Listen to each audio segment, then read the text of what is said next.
To all my young fans out there, I'd ask that you no longer see me as a role model, but see me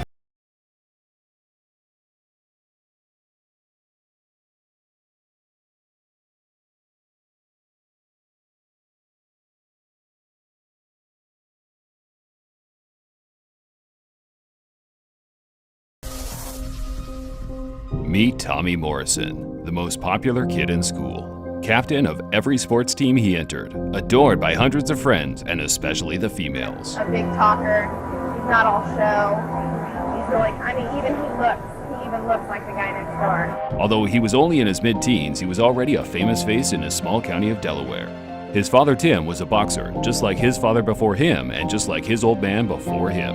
In fact, the Morrison name is one that has been recognized in the local area for close to 100 years. He's too strong, he's a very good man. And all the Morrisons, I know everybody, and they're just too strong, too big, Known for their charming looks and muscular physique, they use their natural builds to compete in damn near every tough man boxing contest in Southern America, and young Tommy was no exception. The only difference between Tommy and his forefathers was, in these clips you're looking at, he's only 13 years old. And while many years below the legal limit to fight, he was so incredibly advanced for his age, he forged a fake ID just to compete. And, quite frankly, went on to destroy men that were twice his age. That's all I do is boxing. I go to bed thinking about it, and I wake up thinking about it.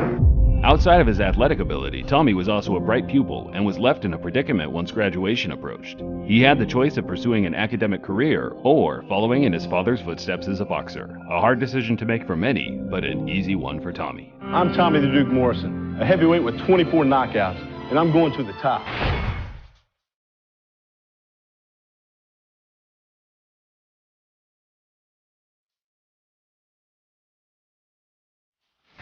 During the mid to late 80s, boxing had entered a golden age. Mike Tyson was the most feared man on the planet. Elite contenders were starting to rise in Lennox Lewis and Evander Holyfield. The Rocky movies had taken the film world by storm, and everyone and their grandmother had a poster of Sylvester Stallone on their bedroom wall. Truly an incredible time for the fighting art. Want to ring the bell? All right. Ding, ding. We're underway. And the pace is up-tempo right at the opening bell. And behind every great professional is a great amateur. And while Tyson was obliterating top contenders in the pro ranks, a stocky white kid with a mullet was doing a similar job with the head guards on. Well, it's simple. Oh, man. I was just going to say, it's simple. He hits you with the left hook, you're gone. From 1985 to 1988, Tommy had amassed a huge record of 290 wins with 21 losses and a staggering 263 knockouts. An outrageous puncher's record, and while most were against other local fighters in the Delaware area, he did eventually make his way to the big leagues when he competed in the Seoul Olympic trials, infamously losing a narrow decision to rising star and later rival Merciless Ray Mercer, who ended up proving himself as the cream of the crop as he captured the gold medal just a few months later. Well, the way things are going right now, it's hard telling who's going to be the next heavyweight champion of the world, but I tell you what, I will be a heavyweight champion of the world. So boxing fans, watch out. So glorious, victorious, we take what we want, we born warriors. Despite having a large fan base before his pro career had even begun, Tommy remained grounded with an attitude to gradually fight his way to the top. My main goal in life is to be able to take care of my parents. You know, if it wasn't for them, I wouldn't be here to start with. He made his debut on a small hall event in New York, scoring a first-round knockout, and from here on it was very clear that Tommy was a special power puncher, particularly with the left hook, as he was known for being able to close the distance in an instant with a fast, leaping left hand. Curry at 227 pounds. Oh, big right hand! Another first-round knockout for Tommy the Duke Morrison. It wasn't long before ESPN came knocking at the door asking for Tommy to feature on Tuesday Night Fights, a great platform for any young fighter looking to build a fan base while still taking on slightly lower journeymen in their division. That's going to make me basically a household name. That's going to make people take me as a real fighter. Of course, Morrison jumped at the chance and was soon matched up with the 19-6 Jesse Shelby on August 22nd, 1989. And this is kind of a crossroads fight for Jesse Shelby. Big man on the ropes here and getting the best of it. Jesse Shelby in trouble. Yes, early. He lost in the Olympic trials. A big right hand followed up on the left by Morrison and Shelby. I don't think he's going to let it go on, no. And Tommy Morrison remains unbeaten. Yeah, the guy seemed like I was just a step off, the first part through the first round and second round. But once I got adjusted to it, I think things went my way. I'd like to thank ESPN and Top Rank for having me here. Okay, a quick report card from Bill Caton after 15 fights. What do you see, Bill? I think Tommy is on his way.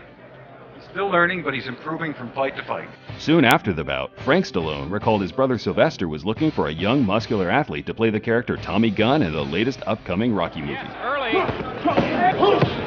lost in the Olympic trials. A big right hand followed up on the left.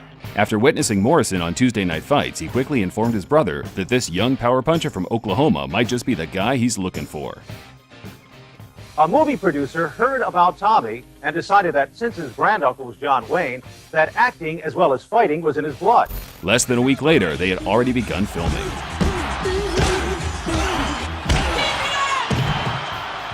Yes. Knockout.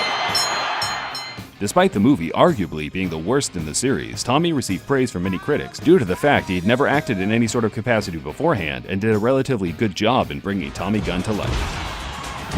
Okay, so which will it be? Will you go for the acting career or will you go for the heavyweight championship? Well, I'm going to get the heavyweight championship first, and then we'll work on the other. However, acting wasn't Tommy's forte. He was a boxer, and now with a brand new younger fan base, he couldn't wait to get back in the ring and continue his road to the title. There's a big left hook. I got a job to do, and I plan on doing it quickly. They're down with a crushing blow. Tommy has a hell of a left hook. He's got a great left hook, period, end of paragraph. Fight after fight, knockout after knockout, the now 22-year-old Morrison couldn't put a foot wrong. He blasted out many of the same faces Mike Tyson did a couple years prior. The former world champion Pinklin Thomas couldn't make it past one round. The tricky slickster James Quick Tillis met the same fate a month prior. Steve Zowski, Lorenzo Boyd, and David Jacko were others Tyson faced and Tommy had steamrolled. There's a left hand. Jacko's down and probably out. The big fight was on the tip of everyone's tongue. Tommy Morrison versus Mike Tyson. Now boxing big shot Bill Caton is grooming Tommy for a shot at heavyweight champion Mike Tyson. And it could be the grudge match of the century. The style clash was undoubtedly going to gel well for the fans. Both were undefeated and both were big knockout punchers. And it certainly wasn't an idea Tommy was shying away from. A lot of people are pretty satisfied with saying, hey, I fought for the heavyweight championship of the world. We don't want to fight for it. We want to fight for it and win it. If he's there when I get there, well, then he'll have to be removed.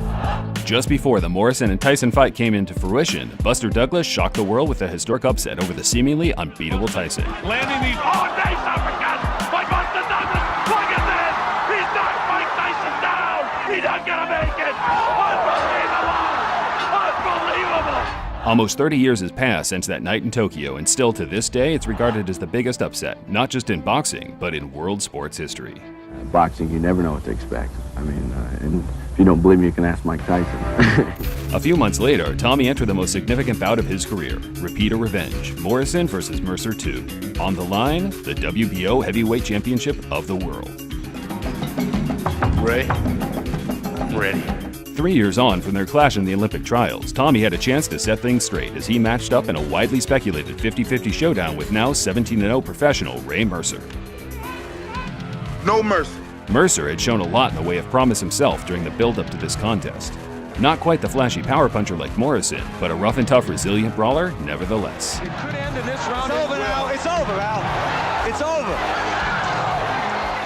And there's the big one. That was the one to put him to sleep. And that's the one more. Oh. The world know that Tommy Morrison belongs in boxing. Ray Mercer is the WBO heavyweight champion. Careful early. Tommy starts very fast. He has a lot to prove, and he'll try to do that in a quick fashion. Ray Mercer defending his title. Opening, neither a defensive whiz, so you know there will be openings. Take Morrison out of it. Get the referee separated. Big shots by Morrison. Great chin. You have to make him quit. And so far, it has been Morrison big in the first 2 rounds. Morrison was in the greatest shape of his career. The timing and speed of his combos during the first 2 rounds were breathtaking. Mercer was known for having a chin of iron, but to walk through the onslaught of Tommy shots the way he did elevated everyone's respect. Right on it. 3rd round, Morrison teeing off on Mercer. Take so many shots. And now Mercer puts a couple of rights together. Remember, he left Morrison with a right hand as a gift to end the 3rd round. By the end of the 4th round, Tommy's mouth was wide open. Struggling to breathe, his game plan was obviously to blast Mercer out inside 3, and in retrospect, it was a huge oversight considering the strength he possessed. Mercer made him pay for it. As in his 27th. Mercer pounding away. Morrison may be going. Morrison is gone. Here he is just connecting with shots, unanswered punches, out on his feet and hurt is Tommy the Duke Morrison. A lot of shots from merciless Ray Mercer.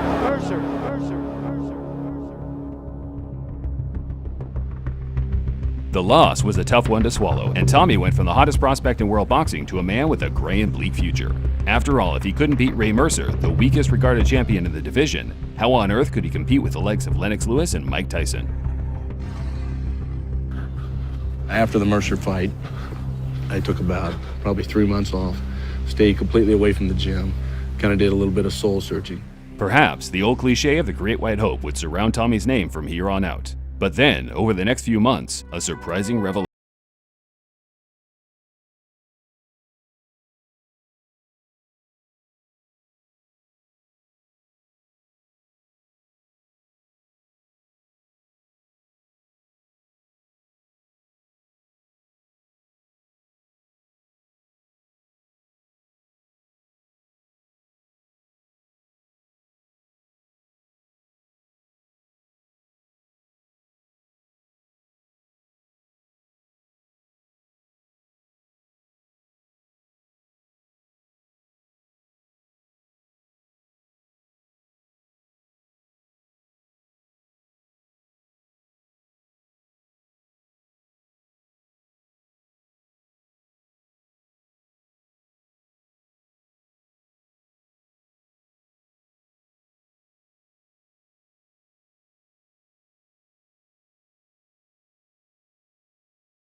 Higher level in between, so bouts that he would easily win as a sober man became just that bit harder. And Tommy Morrison summons some power today, and it saves him in the 9th round. I think I learned a lot from this. Joe Hipp is one of the hardest punches I've ever fought. I look at it as a plus. You know, I got hit a little bit too much. Defense is something that we felt like we always had to work on, something that hasn't been a secret, so we're real happy about it. Well, you came through it, Tommy, with a late round knockout. Congratulations to you. Thanks very much for talking to us.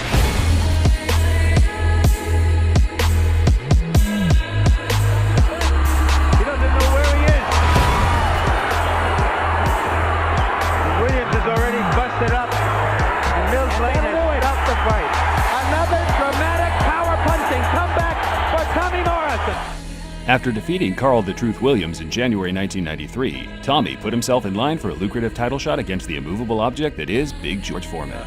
Probably didn't have the greatest training habits in the world, but I've matured as an athlete, feel very comfortable with where I'm at, and actually this time I feel like I belong here. Yeah, he's probably all the things he's got going for him, you know, better for him. And then I've got a few things going for me, mostly 256 pounds. I'm going to use those pounds too. Foreman was midway through his comeback after 10 years away from the sport. He obviously wasn't considered to be the threat he was in the mid-70s. Still, there was no denying the big man could take an almighty punch. Well, his arms do seem to be getting a little heavy. Oh, domination, staggered. Holyfield has staggered Foreman. And as his recent outing suggests, deliver one at its highest order as well. What a knockout. This guy can punch. Man, he can punch. He's got a lot of experience, he's got a lot of weight, and he's got a lot of age.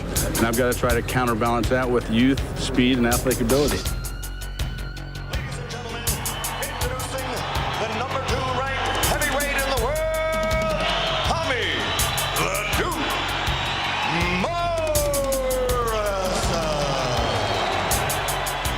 Despite Big George being the 7-5 betting favorite, June 7, 1996 became the glowing highlight of Morrison's career. From the opening round, he made the older man look ancient as he carefully maneuvered around the ring, evading the slow but dangerous attacks. His defensive prowess complemented his razor-sharp combination counters as he never gave Foreman a millisecond to recuperate from his errors. Morrison breathing with his mouth open as we begin round. Damage, there it is again. And tremendous left hook by Tommy Morrison. Low blow from Foreman and a good left hook by Morrison. Two good left hooks by Tommy Morrison, and George didn't move.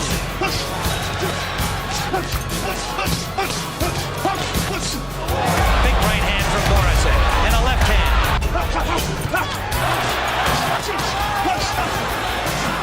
That's a little better, a right hand behind the left hook. Fight is over here. It begins in July. Hook by Tommy Morrison, combination. Time! He's calling time again. And a bell sounds, ending the fight. I thought Tommy Morrison fought a very intelligent fight, stuck with his plan, and I think he deserves full credit for a victory I expect he's going to get.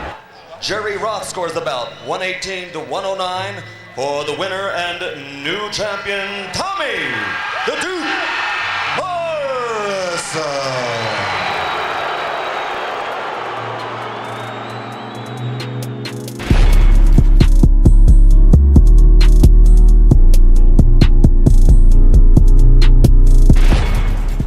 Once Morrison became world champion, notable changes in his appearance and performance became apparent to all.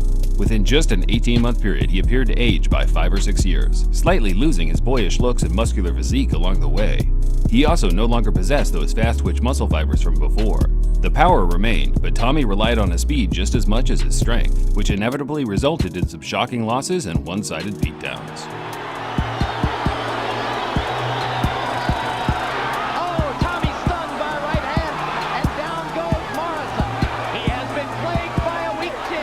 Despite the poor run of form, promotional superstar Don King stepped in and offered Morrison a life-changing retirement package. 3 fights, $10 million with a guarantee of a Mike Tyson showdown to end it all. A very lucky out, to put it lightly. Don King accepts the contract. We're ready to have the warm-up. Arthur Stormy Weathers was the first man penciled in for Tommy, a low-level journeyman with little to no chance in causing an upset. Nothing more than a tune-up to get the ball rolling for Morrison's comeback. But in the days leading up to the bout, an unusual headline surfaced. Tommy Morrison was supposed to fight tonight in Las Vegas, but the Duke was KO'd by the Nevada Athletic Commission just hours before his scheduled bout with Arthur Weathers. Morrison suspended worldwide for medical reasons. Tommy's reasons for avoiding the blood test just didn't make sense. He claimed he was scared of needles, but every boxer knows that excuse simply won't be enough to avoid such a key and important part of the sport. Take your freaking blood test. Well, you told me not to do anything unless you were here. You know, Don wanted me to do it. I said, Tommy, take your blood test. That's for the commission. Morrison had no choice but to take the test or be stripped of his license. And for his love of the game and faith in God, he took the test, knowing full well the results could end his career and perhaps even his livelihood. I've taken the action to have more extensive tests run. And I was informed just a little while ago that those tests do in fact confirm that I have tested positive for the HIV virus. Morrison was subsequently suspended from the sport. Having the HIV virus in any sort of combat sport runs a huge risk of transmission. Blood and saliva often trade places during a bout, and the Nevada State Athletic Commission made the right decision in instantly revoking his license. But was it something that they should have done sooner? Perhaps 7 years sooner to be more precise, dating right back to the days and months in which he first turned professional. And then it announced that he could not pass his physical, and I knew what it was. We had talked about this before. Talked about what? The HIV. He knew before? He suspicioned. Morrison's own mother admitted that Tommy knew to some degree he had the virus long before failing the test in 1996. And in 2016, court papers were released suggesting Tommy had been diagnosed HIV positive all the way back in 1989.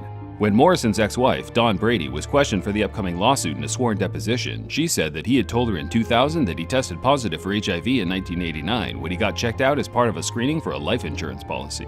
Morrison confirmed this himself when he went into rehab in 1999, and the counselor doing his intake wrote that he claims that he was first told he was HIV positive in 1989. We do have to add that the claims made are alleged, but the amount of evidence to suggest he was hiding the virus for many years is overwhelming.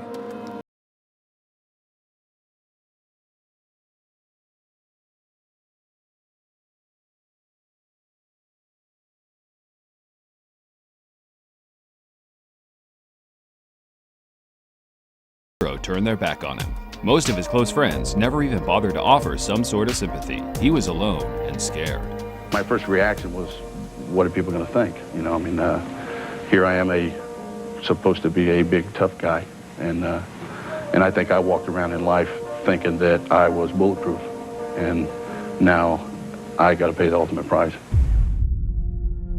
Shortly after his public press conference, Lakers legend and 5-time NBA champion Magic Johnson contacted Morrison to try and help him through this hard time and offered him some valuable advice. Johnson, as I'm sure many of you are aware, contracted the virus himself just a few years prior to this incident, and had since become a main advocate in spreading awareness of the deadly virus. I will now become a spokesman for the HIV virus. Morrison quickly teamed up with the former basketball star, where together they toured the country sharing their stories with as many ears and eyes as they could reach.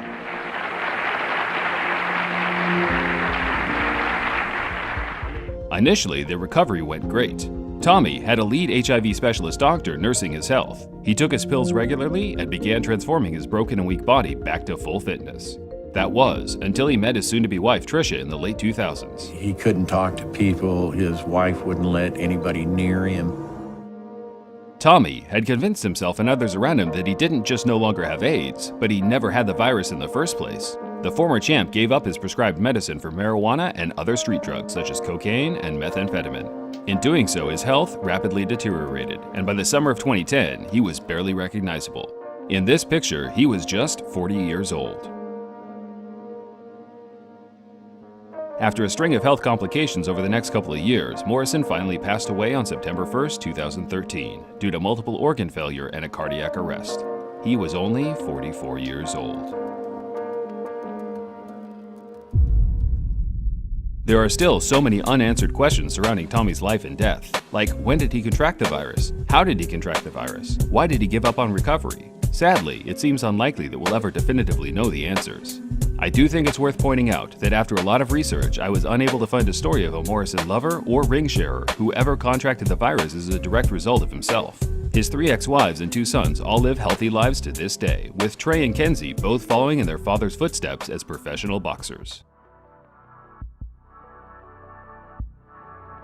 Thanks for watching. If you enjoyed the video, a thumbs up is always appreciated. And for those of you that just stumbled across this channel for the first time, feel free to check back through our content for similar videos. Until next time, fight fans, this is Boxing Legends TV, signing off. He lost in the Olympic trials, a big right hand. Well, I like being liked by everybody. I'm willing to get along with anybody that wants to get along with me. Down with a crushing blow. He was actually whooping my ass for 3 rounds. I mean, he hit me harder than I've ever been hit before for 3 rounds.